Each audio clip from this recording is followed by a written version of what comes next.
O teito de cristal segue a ser unha ameaza real para millóns de mulleres. Non por leis, senón por prexuizos e costumes. Pero esta barreira non é irrompible.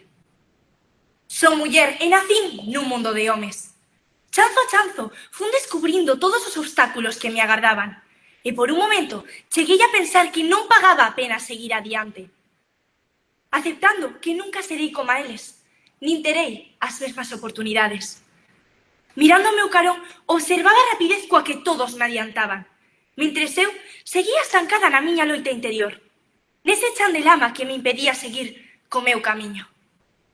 O teito de cristal, que barreira tan difícil de controlar, ese impedimento que non nos deixa voar.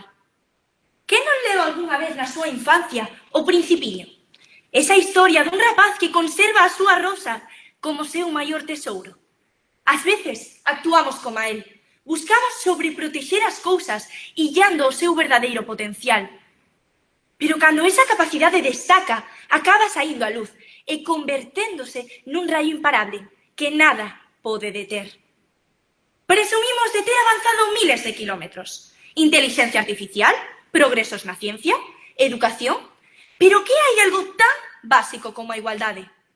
Todas e todos merecemos ter as mesmas oportunidades e o dereito de mostrar a nosa valía. A igualdade non debería ser unha aspiración, senón unha realidade. Despegando os pés do chan e coa forza da miña vontade, logrei construir unha ponte sobre todas aquelas barreiras que me limitaban. Porque eu non quería ser un peón máis.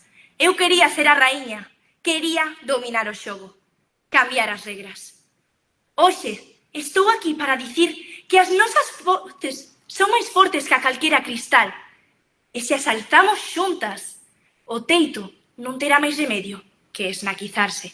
Moitas grazas.